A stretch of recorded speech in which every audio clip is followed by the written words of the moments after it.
Casa and more on Sunday.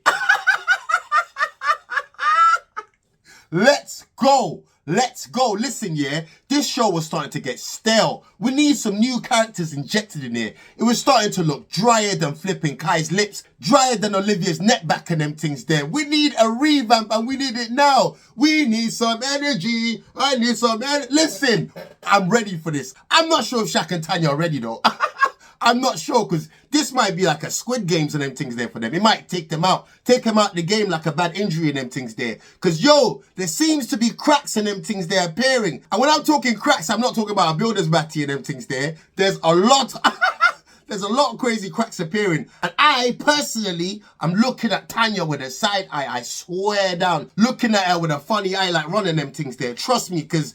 I've been hearing this ick word too much. And there's one or two little words she's saying here and there, just throwing around. I just feel like you don't say that if you've been telling someone you really love them. But we're going to get more into that and them things there. You know what I'm saying? Oh my God. When I saw Olivia in the bottom three tonight, I got on my knees. I said some prayers. I spoke to God. I said, God, if I had one wish... I just want Olivia to go home. I swear down. Obviously, man can see who's going to go home. Flipping Ray Charles and Stevie Wonder can see it was going to be Jordan and Elle. Dead. Absolutely dead. And the mad thing is, yeah, everyone's like, oh, good for Jordan going home. If he had picked Tanya yesterday, bro, she might have survived one day. One extra day, that's how it looked like to me, you know what I'm saying? It looked like she might have gone with Jordan today and he picked her. That's all I'm saying, I don't know. What do you not reckon? Let's start this from the top where it all started from and everything's there. This started in the morning, they just woken up and stuff, having their little morning chat, still got muku in the corner of their eye, morning breath, mouth still smelling like 11:59 and them things there. Casey seems like he's in a happy place with the gilf.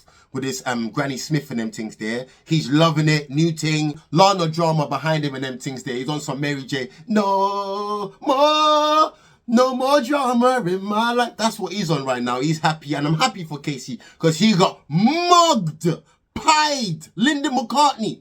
Anyway, Ron was saying that Lana's wifey material. Bro, this Ron brother, I swear down, man just want to dash a sliders at him sometimes when he's talking. Bro, what?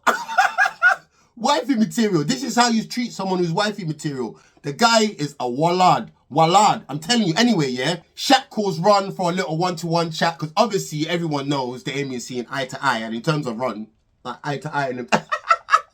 They ain't been seeing eye to eye, yeah. So they sat down like men, let their kahunas just hang in them things there, let them breeze out for breeze them and them things there.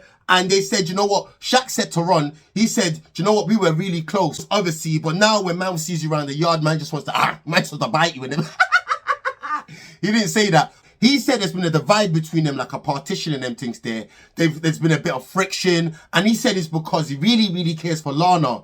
And I don't know why Shaq cares so much for Lana. Why, Shaq? Why? Do you secretly fancy her? Forget this waist head bimbo. She's an idiot. Fam, I will dash a tangerine in her scalp. She's an idiot, man. Allow her. Why do you care for her so much? I don't know if he's just using a Lana thing as an excuse for why he's really got beef with Ron, but he said it's about Lana, innit? But Lana don't care for you like that, Shaq, my G. She don't care for you like that. Anyway, him and Ron just squashed it like some Robinson's juice and them things there. Hugged it out like men. And I think there was even a little joke in there about the dishes and stuff. So they took that quite nicely in them things there. And then Shaq went and sat down in the garden on the beanbags with flipping Lana and Tanya, and they were chatting.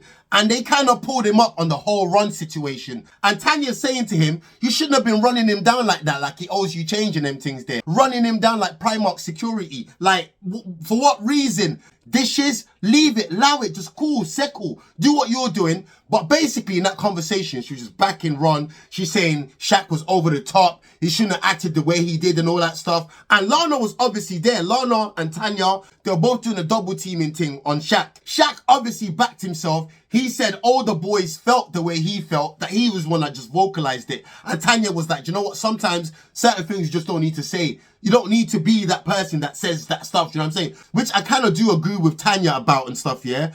But How are you backing your man in the corner like some feline and them things there, like some little cat? You know what I'm saying? Like his name is Felix and them things there. What are you doing? That's not right. I don't think it was right for Tanya to do that. If there's an issue, you lot as a couple should be a lot more closer and have that connection to be able to speak away from people about certain problems and stuff. You should not have had Lana there like some African uncle, like listening to the conversation and just chipping in and stuff. I don't agree with that. Tanya was wrong. Tanya been wrong on certain things. And in this episode, she done a lot of weird stuff, if you ask me. Anyway, after they done tag team my brother like it's some WWE thing, yeah? Lana left. She walked off to wherever she was going, little idiot girl, yeah? And then Shaq sat down with Tanya and he said, yo, I don't like that whole double acting. Like you lot are the Chuckle Brothers and them things there. Backing me in the corner and telling me off. Like, I don't like that. Which I don't like it either. Like, what?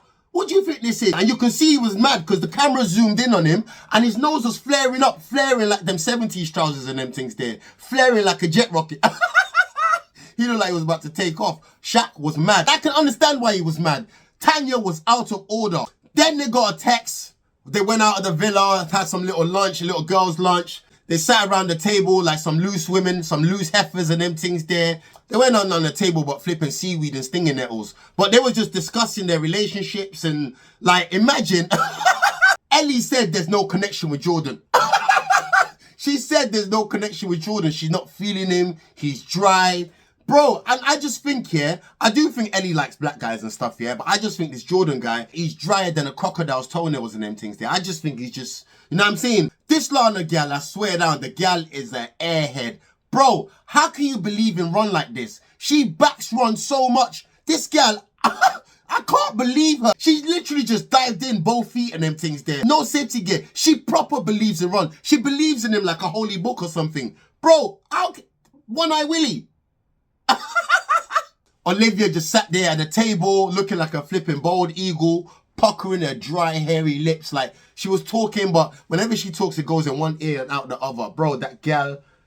Anyway, Tanya, oh my God, Tanya threw Shaq under the bus in front of everyone. Why Tanya is believing in this idiot girl so much, yeah, and dissing her man in front of all of them is, I don't get it. I don't get it. Does any of you not get it? I don't get it. I feel like this Tanya girl, she's just been looking for an excuse just to bail out, jump out the car like Trey and flipping Boys in the Hood and them things there. She just, literally, this girl, this whole relationship, she's been by the fire escape. She's just waiting for any smell of smoke. It could be a toast and them things there from a toaster. She's cutting. I got the ick and all this stuff. Tanya, allow it, man. And the thing is, see with this Shaq brother, yeah, he is the way he is because he's a passionate person. He is true and he's a real person. I can't say the same for other people. Do you know what I'm saying? And I realized this whole Shaq and Tanya situation, it's got everybody parted. You're either Shaq or Tanya. It's got everybody parted like cornrows. It's got everybody parted like sweaty batty cheeks and them things there. No homo.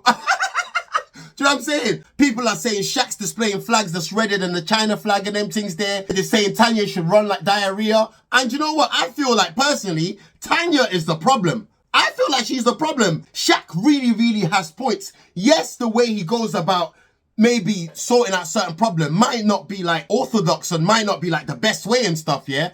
But he has points to everything why he's getting mad or stuff about. I can't say the same for other people. I swear down. I swear down. I don't think she really wanted Shaq. She just settled for Shaq on some settler thing. You know what I'm saying? You know how Columbus settled in America? I think...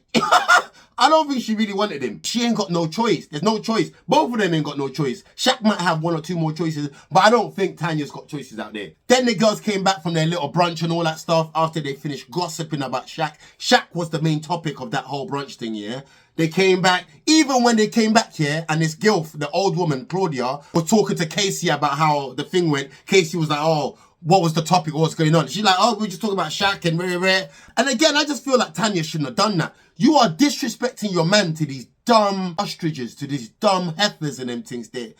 And you think it's cool. Like, nah, man, I don't rate that still. Then the nighttime comes, and you know how the nighttime gets, because the nighttime is the right time.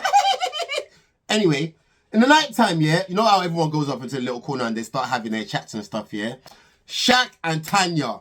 Shaq said, yeah, that he wanted to speak about the Lana thing earlier on. How he felt cornered, how he felt like he was double teamed, how he felt like they were talking to him like a child and them things there. And he said he'd never do that to her. And I believe him. I can't see Shaq calling Will or someone and double teaming Tanya, but how she handled it, she's there trying to be wrong and strong.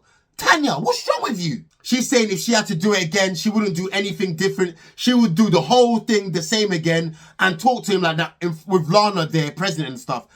This Tanya girl, I swear down, I wanted to pimp slap her in this episode. She was annoying me. Like, you're getting boosts from these dumb chicks, yeah? To like, be talking to Shaq like this. You don't need to like go air out your differences in the corner without everyone there and them things there. Man don't handle their situation like this. What kind of stupidness is this? They had their little argument. Shaq was saying to her, never ever talk to me like that again. And I can see how that can get someone's back up because, do you know what I'm saying? He was serious about what he was saying. And she like, oh, rare. Do you know what? I can both see their points there because he was getting a bit mad because he'd been holding this thing in all day and now he's just getting to express it to her. And I think he thought she was going to be more understanding. But she was not backing down at all. She's telling him, oh, there's little things that he does, yeah, that reminds her of her ex and that gives her the ick. What? Tanya? Really? Do you know what, yeah? On the outside, yeah? If a gal said that to a man, yeah? There's no way back from there. You gotta try hitchhiking and them things there with your thumbs all out and stuff. There is no way back. You can't be telling man them kind of things that man's doing certain things that reminds you of your ex. Nah! You don't do them things there? You don't do them things? Nah. You don't do them things. They had their little argument, yeah? And then she sat there, she's like, oh, well, I ain't got nothing else to say to you. He's like, well, we're going to sit here till you do then. That's how, for me personally, you know that Shaq really, really cares about this girl. He loves her. And he was trying to sort the situation out. He wasn't trying to bad her up, if that's how certain people see it. Then he went off. He told Will about it. Will's obviously his good friend, so Will's backing him. And for me, like, I feel like Will's a sensible person, but obviously Will's his friend, so he's probably going to take his side anyway. And then she went and told all the girls about it. She sat in the middle of the girls looking like a victim, like, oh, yeah, he was really angry and he said this to me. Like, what he does gives me the ick. You're the only one this season mentioning the ick word. Tanya, shut up, man. Shut up. You're there disrespecting Shaq to these dusty heifers, to these sour hyenas. They probably got sour coochies and them things there. And these is the people you want to solve your problems with. I don't like the way Tanya handled stuff tonight. Like Shaq said, he wouldn't have done that to her. And I don't think he would have done that to her. The way she aired him out in front of everyone, and no.